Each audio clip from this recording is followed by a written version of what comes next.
Cuban movement told the story of the youngest of the young scientists with the first direct delegate to the Congress of Young Cuban Communists to be held in 2024.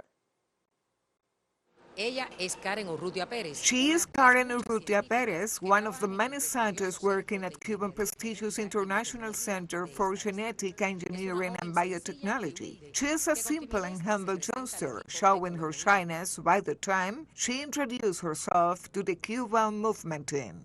Karen Urrutia Pérez es una joven de estos tiempos. Karen Urrutia Perez is a young woman of these times. She loves her country, so she would like Cuba to be better. She's keen on the beach, dancing, going out, but she's also fond of working, growing, participating, being educated in life, loving people. That is Karen.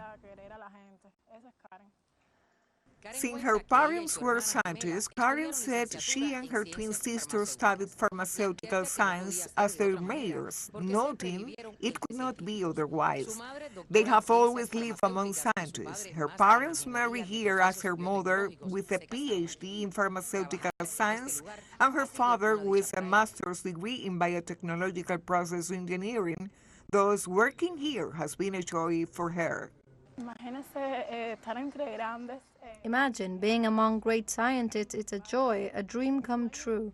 Meeting outstanding scientists now, for instance, meeting all those scientists working in finding vaccines to fight off COVID-19 pandemic, which is an achievement of Cuban biotechnology, and I am glad to meet them. But her simplicity prevents her from realizing that behind the great scientists and their successes are many anonymous specialists like her. The Abdala vaccine had the biggest phase 3 clinical trial ever carried out in Cuba with over 48,000 volunteers. Karen was 24 years old when she was part of the team, having conducted such a feat. Cuando llegó la pandemia,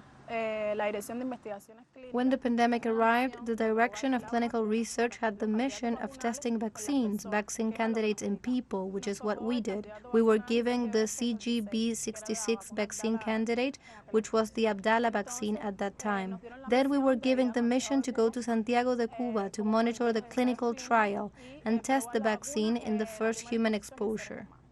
Weren't you worried? Weren't you afraid? Were you exposed in any way? To some extent, we were all afraid. In my work team, there were two people. One who had two children, Jenima, and there was Joel, who had a baby girl who had just been born. And there is my boss, who had many illnesses. He exposed himself despite of all his illnesses, and I see him as an example to follow.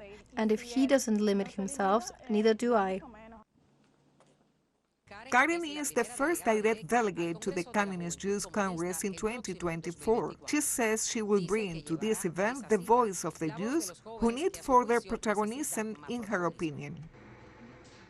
There are many youngsters who do not find their life project here. Do you picture your life project here in the future? Sí. Yes, because I like what I do. I like working for the people. I like doing science. I like working in clinical trials, living all that experience, growing from the world of science and learning from here in Cuba and other places. I would also like to travel, but I like my country. I like it when the people feel good, when they recognize the work of the scientists, when in a certain way they embrace you with their eyes and say, "Oh, I got vaccinated with Abdala." So that is a song of happiness. She graduated with a gold degree. She has a Scientific Merit Award, and she is an aspiring researcher and received the National Technological Innovation Award for obtaining the Abdala vaccine, the first Latin American anti-COVID-19 vaccine. Do you think that most youngsters are like you today? That is, youngsters like you are the majority? There are different ways of thinking, but when you talk to a young person and explain it to him, we reach a consensus. Cuban youth is like that. Just because youngsters think differently, it doesn't mean that they don't love Cuba. So whenever there is a grain of sand to contribute, young Cubans will always step forward. I do think that we are the majority, and I do think that the Cuban youth is not lost, that there is always something to do. And when a young person sees another young person doing a good deed, he joins in, and those of us who do good and those of us who love and love with our hearts.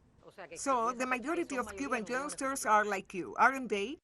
Yes, youngsters doing things well and loving from the bottom of our hearts.